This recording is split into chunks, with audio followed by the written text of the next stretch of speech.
आज से 5,500 साल पहले जन्मे महाभारत काल में कुछ ऐसे भी प्रसंग आते हैं जहाँ पर हम सभी भ्रमित हो जाते हैं। जैसे माता कुंती आदि से जो पांचों पांडव जन्मे थे, युधिष्ठिर, अर्जुन, ये लोग 5 देवताओं के द्वारा उत्पन्न किए गए थे। और छठवें जो कर्ण थे उनको भी माता कुंती का पुत्र कहा जाता है और वो सूर्य छठे देवता से जन्मे थे। इसी प्रकार द्रौपदी के 5 पति बोले जाते हैं और ये भी बोला जाता है कि व्यास जी ने नियोग के द्वारा पांडु, धृतराष्ट्र आदि को पैदा किया था और वो खुद स्वयं ही माता सत्यवती के पुत्र थे जो कि एक मछुआरिन थी। इस वीडियो में एक एक श्लोक को पढ़कर मैं आप सभी को प्रूफ के साथ विस्तार से इन घटनाओं की सत्यता क्या हो सकती है, इन बातों में दम कितना है। वास्तविकता ये है, हम सभी ने 5,500 साल पहले घटित हुए इतिहास को आज के परिप्रेक्ष्य में देखने का प्रयास किया। तो आइए प्रूफ के साथ जानते हैं कि इन बातों में कितना दम है, कितनी गहराई है। इस क्रम में सबसे पहले इसी की चर्चा करते हैं कि युधिष्ठिर धर्म से उत्पन्न हुए थे, अर्जुन इंद्र से, भीमसेन वायु देवता से और नकुल सहदेव ये दोनों अश्विनी कुमारों से जन्मे थे।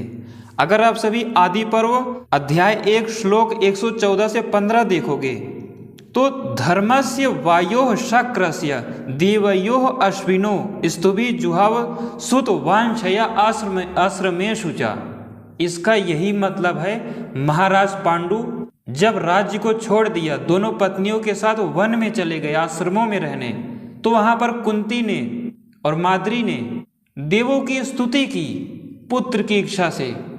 देवों की स्तुति तो आप भी करते हो ना, वेदों के आदि दैविक अर्थों के माध्यम से। देवों की स्तुति अर्थात उसको अच्छे से जाना पुत्र की इच्छा से। इसका यही मतलब है।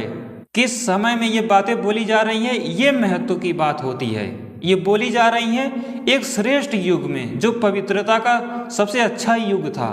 तो वैदिक मंत्रों को अच्छे से पढ़ा, ब्रह्मचर्य आदि धारण किया, जिससे आने वाले वर्षों में अच्छे संतान हो सके। भगवान कृष्ण ने भी तो 12 साल तपस्या की थी, ब्रह्मचर्य का पालन किया था, उन्होंने भी तो स्तुति की थी। तो स्तुति मतलब उतने वर्षों तक ब्रह्मचर्य आदि का पालन किए, अच्छे से सृष्टि विज्ञान को जाना, जिससे उत्पन्न होने वाली संतान एक श्रेष्ठ क्षत्रिय बने, या पृथ्वी पर शासन करने की योग्यता, एक वैज्ञानिक अनुसंधान करने का सामर्थ्य आए। ये सब बातें ध्यान में रखा गया था। सुतवांछया, पुत्र की इच्छा से अध्ययन आदि किया, इतना ही मतलब है। बताया था ना, वरुण ने अर्जुन को गांडीव धनुष दिया, कृष्ण को सारंग दिया, वो बनाए थे पिघला पिघला के धातुओं को। उसी प्रकार ये प्रसंग भी लिखा गया है। महर्षि वेदव्यास जी भी उसी वंश के थे। विवाह से पहले ही सत्यवती से नहीं उत्पन्न कर दिया गया था। आप सभी जाकर देखना, 117वां अध्याय है। वो चेदीराज की पुत्री थी, वो कोई मछुआरन नहीं थी। मतलब पांडु ने धरती जीत ली थी भीष्म पितामह के कहने पर। इन्हीं अध्यायों में लिखा है, बड़ा अच्छे से विस्तार से जिक्र है। उन्हें एक मछुआरिन के अलावा और कोई नहीं मिला विवाह करने के लिए, वो भी उस श्रेष्ठ युग में जब पूर्ण सात्विक होते थे लोग। कहाँ लिखा है को मछुआरिन थी? 117वां अध्याय में लिखा है को चेदीराज की पुत्री थी। मतलब जिसको जो भी समझ में आता है, जो भी आडंबर, जो भी संप्रदाय लेकर निकलना होता है, इन्हीं राजर्षि क्षत्रियों को ही टारगेट करता है। भगवान वेदव्यास इसी वंश के थे, इसीलिए कहा गया नियोग से नहीं पैदा किया था। मतलब शांतनु ने, और गंगा कोई नदी नहीं थी, गंगा नाम की एक स्त्री थी। महाराज शांतनु 36 वर्ष ब्रह्मचर्य का पालन करके तब भीष्म को उत्पन्न किए थे। लेकिन भीष्म जब युवा हुए तब गंगा, उनकी पहली पत्नी की मृत्यु हो गई और भीष्म पितामह ने चेदीराज की जो पुत्री थी सत्यवती, उनसे विवाह कराया। मछुआरिन के यहाँ जाकर संकल्प नहीं लिया था।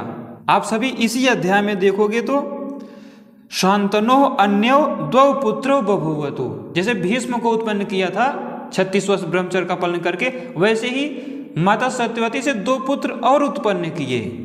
ठीक इसी प्रकार द्रौपदी के 5 पति। प्राप्तवान अर्जुनः कृष्णाम, अर्जुन ने कृष्णा अर्थात द्रौपदी को प्राप्त किया था। स्वयंवर अर्जुन ने जीता था, लेकिन तब तक युधिष्ठिर का विवाह नहीं हुआ था और युधिष्ठिर कभी युवराज रह चुके थे उससे पहले। जब धृतराष्ट्र राजा थे और इन लोगों की शिक्षा पूरी हो गई तो युधिष्ठिर को युवराज बना दिया गया था। इसीलिए वहां पर अर्जुन ने प्रस्ताव रखा कि अभी मेरे ज्येष्ठ भ्राता का विवाह नहीं हुआ है, ये हस्तिनापुर के युवराज हैं। महाराज द्रुपद और द्रौपदी दोनों को ये प्रस्ताव बिल्कुल ठीक लगा और उन्होंने वहीं पर युधिष्ठिर से विवाह कर लिया। लोग कहते हैं कि द्रौपदी और पहले से ही अर्जुन को जानती थी, उनको चाहती थी। मतलब आज नाचने गाने का युग है, अश्लीलता का युग है, तो कुछ भी जोड़कर लोग दिखाएंगे। ऐसा कुछ भी नहीं था, पहले से नहीं जानती थी। और क्यों पहले से नहीं जानती थी ये भी सुन लो। अब सहदेव ने मद्र देश की राजकुमारी से विवाह किया, स्वयंवर में जीता। इसका मतलब स्वयंवर वहां पर सहदेव ने जीत लिया मद्र देश में, इसका मतलब वो भी जानती होंगी, सहदेव से प्रेम करती होंगी। भीमसेन ने हिडिंबा से विवाह किया जो राक्षसिनी थी, असुर वर्ग की, इसका मतलब भीमसेन के भी बारे में वो पहले से सुनी होंगी। और आगे आ जाओ, नकुल ने चेदी नरेश की पुत्री करेड़ुमती से विवाह किया, इसका मतलब वो भी नकुल को पहले से जानती होंगी। कितने नाम लूं मैं, जिसके साथ जिसका स्वयंवर होता है मतलब पहले से ही वो उसे चाहता रहता है। स्वयंवर में तो पता भी नहीं होता कौन जीतेगा कौन हारेगा। क्या माता सीता के लिए राम से पहले योद्धा नहीं गए होंगे? लेकिन वो बचपन से ही जानती थी। टीवी सीरियलों के चक्कर में मत पड़ो आप, ये अपने पूर्वज थे और उस समय की क्या भाषा है उसे समझने का प्रयास करो। और अब आगे भी सुनो, युधिष्ठिर का जब द्रौपदी से विवाह हो गया तो वहां पर ये मर्यादा बनी कि जब वो दोनों अकेले रूम में रहेंगे, यानी अपने कक्ष में जब रहेंगे, तो अर्जुन प्रवेश नहीं कर सकते। यही कारण है कि एक बार गौ रक्षा के लिए अर्जुन को प्रवेश करना, उस घर में भवन में प्रवेश करना पड़ गया था। और 12 साल के लिए अर्जुन का वनवास हो गया था। और उस वनवास के दौरान सुभद्रा से और उलूपी से 2 स्त्रियों से विवाह करते हैं। लोग कहते हैं कि एक साल पांडव द्रौपदी के साथ रहे, 5 पुत्रों को उत्पन्न किया। बताया ना, अलग अलग राजकुमारियों किस देश की थी वो सब बता दिया मैंने आप सभी को। और अगर 5 पांडव एक साल द्रौपदी के साथ रहे तो अर्जुन को 12 साल का वनवास हुआ, उसका क्या करोगे, उसको कहाँ ले जाओगे? आप सभी में जो बहुत ध्यान से सुन रहे होंगे या फिर गंभीर अनुसंधान वेत्ता होंगे, सोचने समझने का सामर्थ्य होगा, आप मेरी बातों को पकड़ पा रहे होंगे। लोग कहते हैं कि माता कुंती ने कहा कि 5 भाई बांट लो आपस में। कुंती देश की राजकुमारी थी, उनका नाम पृथा था, माता कुंती का। तो 5 भाई बांट लो आपस में। प्रिय दर्शकों, किसी को भी पढ़ने का समय नहीं है। जैसे ही स्थितियां बिगड़ी, अर्जुन और भीम वहां पर मोर्चा संभालने लगे युद्ध का, और युधिष्ठिर नकुल सहदेव को वहां से निकाल दिया।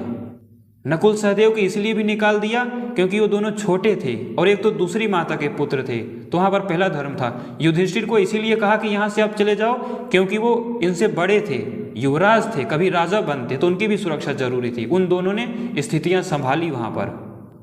तो एक साथ तो 5 गए ही नहीं थे, तो 5 भाई कैसे बांट लेते? और माता कुंती को पता था कि स्वयंवर में गए हैं तो क्या लाएंगे, बांट लेंगे। बहुत ध्यान से इस पर अनुसंधान करो। वचन का ये मतलब नहीं होता कि मेरे मुख से निकल जाए कि 5 भाई बांट लो तो 5 बांट लेंगे। अगर बांटना ही था तो 2 हाथ काट लेते द्रौपदी का, दोनों पैर काट लेते और एक शरीर का भाग ले लेता। ये भी तो वचन का मतलब है।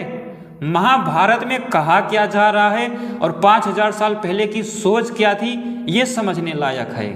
और ये जो कहा जाता है ना कि द्रौपदी के 5 पुत्र थे, प्रतिविंध्य आदि, इसीलिए कहा जाता है क्योंकि वो चक्रवर्ती सम्राट युधिष्ठिर की पत्नी थी, वो सबसे बड़ी थी। सभी पुत्रों को भी कई जगह युधिष्ठिर का ही पुत्र बोला गया है। यहां तक कि माता द्रौपदी अभिमन्यु को भी अपना सबसे पहला पुत्र मानती थी। तो क्या उनके पुत्र हो गए? वो तो सुभद्रा के पुत्र थे। वास्तविकता ये है ना कि अर्जुन ने जीता था, विवाह अर्जुन से होना था, दुर्योधन आदि सब वहीं थे, झगड़ रहे थे, आपस में लड़ भिड़ रहे थे। तो इन लोगों ने क्या प्रचार किया कि अर्जुन से भी विवाह हो गया, युधिष्ठिर से भी हो गया, भीम भी लड़ रहे थे तो भीम से भी हो गया। ऐसा प्रचार दुर्योधन ने जाकर जगह जगह किया, या फिर इन लोगों के विपक्षी राजा लोग जो थे ऐसा प्रचार किए समाज में। तो बचे कौन? नकुल सहदेव, तो उनकी भी पत्नी मान ली गई और वहीं से वो 5 पांडवों की पत्नी कही जाने लगी, क्योंकि 5 मिलजुल कर जीतते थे साम्राज्यों को, मिलजुल कर शासन करते थे युधिष्ठिर के नेतृत्व में। महाभारत की भाषा को आज के परिप्रेक्ष्य में मत देखो। मेवाड़ में जो जौहर हुआ था 12-13 हजार रानियों का, तो क्या सब रतन सिंह की पत्नियां थी? वो सब सामाजिक स्त्रियां थी। रावण जब मध्य प्रदेश पर आक्रमण करने गया था तो सहस्रार्जुन हजारों रानियों के साथ विहार कर रहे थे नर्मदा नदी में। इसका क्या मतलब है? शर्म कीजिए। जो लोग आक्षेप करते हैं, यही कहता हूं कि शर्म करो। वो भगवान सहस्रार्जुन के भाइयों की भी पत्नियां थी, वहां पर सैनिक भी थे और समाज की, नगर की भी स्त्रियां थी।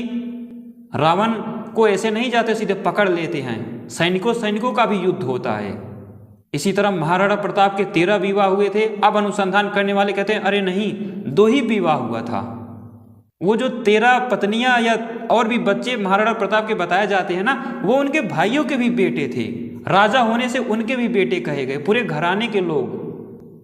पृथ्वीराज चौहान की 13 स्त्रियां थी पृथ्वीराज रासों में। ये महाभारत को आधार बनाकर ये ग्रंथ लिखे गए हैं। तो उसी समय के परिप्रेक्ष्य में इन चीजों को समझना होगा। वो बड़े सात्विक लोग थे, अश्लील नहीं थे।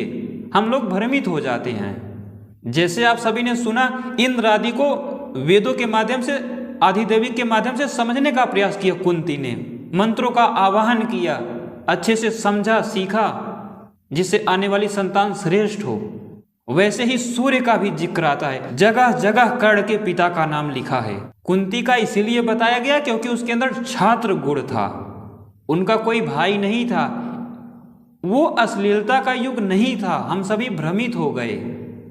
जब महाराज पांडु का वन में देहावसान हुआ, मृत्यु हुई, तो अर्जुन 14 साल के थे और तब तक वह धनुर्वेद को अच्छे से सीख भी चुके थे। एक राजर्षि पृषद का जिक्र आता है जो काशी के राजा थे, शर्याति के वंशज, मनु के दूसरे पुत्र। उन्होंने 14 वर्ष तक धनुर्वेद की शिक्षा दी थी। उसके बाद वहां से जब 5 पांडव नगर में गए तो कृपाचार्य ने 3-4 वर्षों तक शिक्षा दी। उसके बाद 12 वर्षों तक द्रोणाचार्य जी ने दी। लगभग 30-31 साल तक उन लोगों ने अनुसंधान किया था। ये जो अग्नि ने दिया, इसे बनाया, वो प्रयोग करते थे वहां पर द्रोणाचार्य जी के आश्रमों पर। तो 30-31 साल तक। इसी प्रकार भगवान राम भी 30 वर्ष तक अनुसंधान किया था। अर्जुन 65 से 66 साल के थे जब महाभारत युद्ध हुआ था। श्री कृष्ण 73 साल के थे, उनसे 6-7 साल बड़े थे। युधिष्ठिर या भीम भी 68 से 70 साल तक थे। ये प्रसंग विराट पर्व में आता है कि गांडीव धनुष को अर्जुन 65 वर्ष से धारण कर रहे हैं। इन सब पर अनुसंधान कीजिए, अनुसंधानिक दृष्टि रखिए। महाभारत की घटनाओं को 5000 साल या मध्यकालीन इतिहास या फिर अरबों सालों का इतिहास आप आज संस्कृत का अनुवाद करके मत समझिए। बहुत से लोगों ने तो संकल्प ही ले लिया है षड्यंत्र पूर्वक क्षत्रियों को खत्म करने का, क्योंकि जैसे ये विकृत रूप में है ना, यही कारण तो है कि जो क्षत्रिय मांसाहारी या शराबी बनते जा रहे हैं। इन्हीं चीजों की देन है। एक स्त्री के 5 पति, अर्जुन के 3 विवाह हुए थे, सही है। भीम के भी 2 विवाह हुए थे।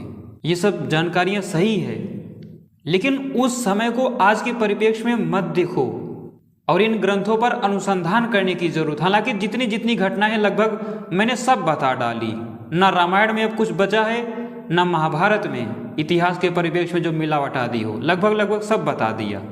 तो इसी तरह अनुसंधानिक परिप्रेक्ष्य में देखो आप। मैं वैदिक विज्ञान पर काम कर रहा था, लेकिन 3-4 सालों से आज तक जितनी घटनाएं थी रामायण महाभारत में, राम दिव्यास्त्र निकाले तो समुद्र आके खड़ा हो गया, बताया कि कैसे साउथ अफ्रीका का हमला था वो। तो बनिए वैसा अनुसंधान कीजिए। व्यास जी ने नियोग से नहीं उत्पन्न किया था, उसका यही मतलब है कि व्यास जी उसी वंश से थे। तो उम्मीद करता हूँ आज की जानकारी आप सभी को अच्छी लगी होगी। और भी कोई प्रश्न हो रामायण महाभारत आदि से संबंधित तो पूछ लिया कीजिए। ऐसे ही मैं वीडियो बना दिया करूँगा, जितने भी प्रश्न होंगे सबका समाधान होगा। वीडियो को पूरा देखने के लिए धन्यवाद।